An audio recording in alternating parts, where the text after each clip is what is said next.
Interesting একটা জিনিস, যেটা একই সাথে ইন্টারেস্টিং এবং খুবই কনফিউজিং একটা জিনিস। বিসিএস সহ প্রায় সব পরীক্ষার মধ্যে এখান থেকে একটা কোশ্চেন মাঝে মাঝে আসে, সেটা হচ্ছে বাক্যের ক্ষুদ্রতম একক অথবা শব্দের ক্ষুদ্রতম একক অথবা বৃহত্তম একক অথবা উপাদান এবং উপকরণ, এই সংক্রান্ত যে তথ্যগুলো আসে এগুলো এমনি সময় খুবই কনফিউজিং লাগে আমাদের কাছে। তবে আজকে টেকনিকটা শিখলে ইনশাআল্লাহ এরপর থেকে আর কখনোই এই জিনিসটা ভুল হবে না। ফ্যাক্ট হচ্ছে আমরা সবাই জানি যে ধ্বনি বা বর্ণ হচ্ছে যে কোনো ভাষারই একটা ক্ষুদ্রতম জিনিস, অর্থাৎ যখন আমরা একটা সাউন্ড মুখ দিয়ে করি সেটা ধ্বনি এবং লিখলে হচ্ছে বর্ণ হয়ে যায়। ধ্বনি বা বর্ণ কয়েকটা বর্ণ মিলে একটা শব্দ গঠিত হয়, কয়েকটা অর্থপূর্ণ শব্দ মিলে হচ্ছে একটা বাক্য গঠিত হয় একটা নির্দিষ্ট সিকোয়েন্সে, এবং বাক্যের আমরা দোষ গুণ সবকিছু আমাদের জানা আছে, এবং এই বাক্য কয়েকটা মিলেই হচ্ছে বা বাক্যগুলো মিলেই হচ্ছে আমাদের ভাষা। তার মানে সবচেয়ে ক্ষুদ্রতম এখানে ধ্বনি, ধ্বনির পরে হচ্ছে শব্দ, তারপরে বাক্য, তারপরে হচ্ছে ভাষা। এখন এগুলা থেকে আমাদের মেইনলি কোশ্চেন আসে যে উপাদান, মূল উপাদান, ক্ষুদ্রতম একক, উপকরণ, মূল উপকরণ, একক, বৃহত্তম একক, এতগুলো জিনিস একসাথে মাথার মধ্যে রাখাটা একটু ডিস্টার্বিং আমাদের জন্য। তবে আজকের পর থেকে হোপফুলি এগুলো নিয়ে আর কোনো কনফিউশন হবে না।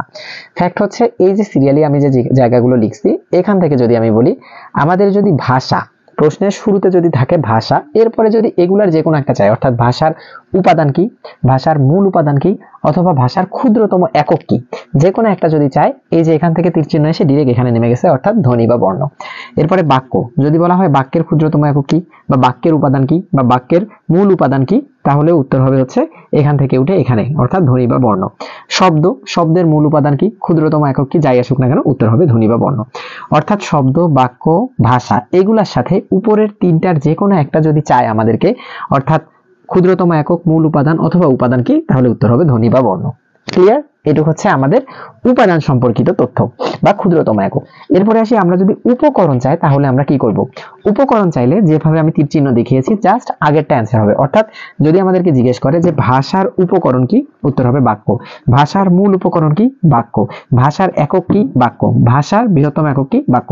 সেম ওয়েতে বাক্য সম্পর্কিত যদি আমাদের এই চারটা জিনিস চাই, অর্থাৎ বাক্যের মূল উপকরণ কি, শব্দ।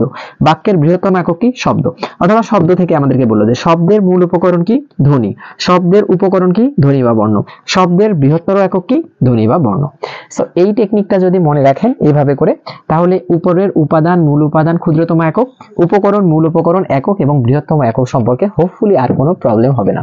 এরকম ছোট ছোট টিপস ভিডিও এখন থেকে আমি রেগুলার আমার Facebook page precise publication upload করব। So stay tune with me.